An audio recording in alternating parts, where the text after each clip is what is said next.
jumlah orang Papua yang sangat minim, lalu mau lakukan pemekaran provinsi, 4 provinsi, tambah dengan yang 2 yang sudah ada, itu saya pikir ini tambah masalah. Jadi ini bukan proses penyelesaian konflik di tanah Papua untuk menghentikan kekerasan yang terjadi, kontak senjata yang terjadi di Papua, tapi ini justru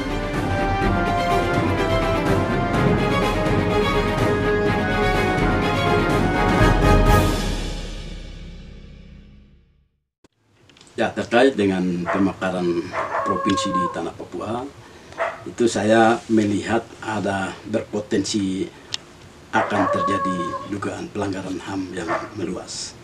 Dan itu bukan hanya konflik bersenjata, tetapi juga itu akan terjadi dari berbagai macam bidang, ekosop, sosial dan politik, dan juga sipil dan politik.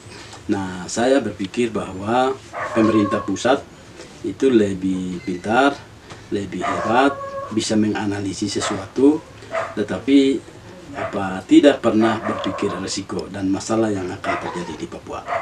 Nah, menurut pemerintah pusat bahwa kalau itu terjadi pemekaran provinsi di tanah Papua, itu masyarakat Papua akan mendapat kesejahteraan yang layak. Tapi menurut saya itu terbalik. Jadi kalau di Papua melakukan pemekaran, itu akan berpotensi akan terjadi dugaan pelanggaran HAM yang besar. Sehingga sebagai seorang pembela HAM itu menganalisa seperti itu. Jadi saya pikir ini bukan sebuah kemajuan yang nanti akan dibangun oleh pemerintah pusat, tetapi ini akan berdampak kasus pelanggaran HAM yang meluas. Apalagi kasus-kasus dugaan pelanggaran HAM kini sampai hari ini, pemerintah pusat tidak pernah merespon dan menyelesaikan satu kasus pun. Apalagi kalau itu sudah terjadi pemekaran provinsi.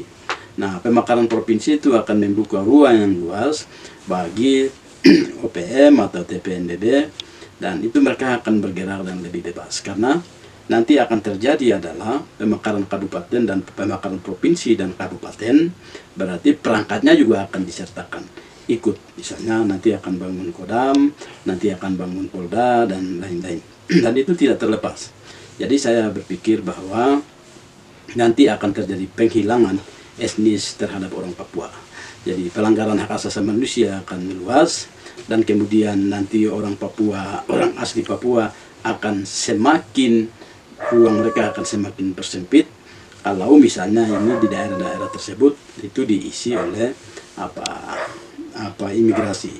Jadi kalau jumlah orang Papua yang sangat minim, lalu mau lakukan pemekaran provinsi, 4 provinsi, tambah dengan yang 2 yang sudah ada, itu saya pikir ini tambah masalah. Jadi ini bukan proses penyelesaian konflik di tanah Papua untuk menghentikan kekerasan yang terjadi, kontak senjata yang terjadi di Papua, tapi ini justru menambah masalah.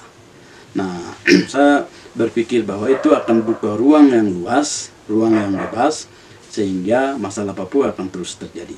Pemerintah pusat tidak pernah berpikir bahwa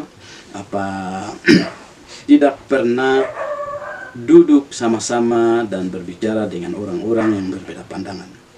Kalau duduk bersama dengan orang-orang yang berbeda pandangan, itu program apapun yang disepakati oleh orang Jakarta itu pasti akan disetujui juga oleh orang Papua, karena sudah bersatu, sudah berbicara, sudah disepakati. Tapi sampai hari ini kan belum ada kesepakatan mutlak oleh orang-orang pemerintah pusat dan juga orang-orang yang berbeda pandangan di tanah ini.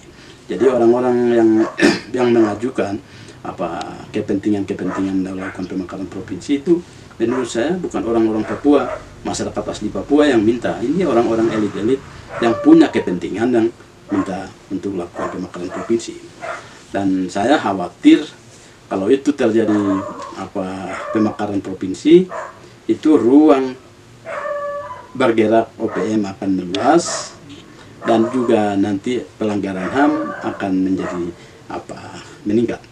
Nah, oleh sebab itu saya berpikir bahwa pemerintah pusat juga hati-hati menganalisa dan berpikir terkait dengan pemekaran yang direncanakan akan melakukan pemekaran tahun ini, pemekaran di tahun ini atau tahun depan, itu harus berpikir 2 kali lipat.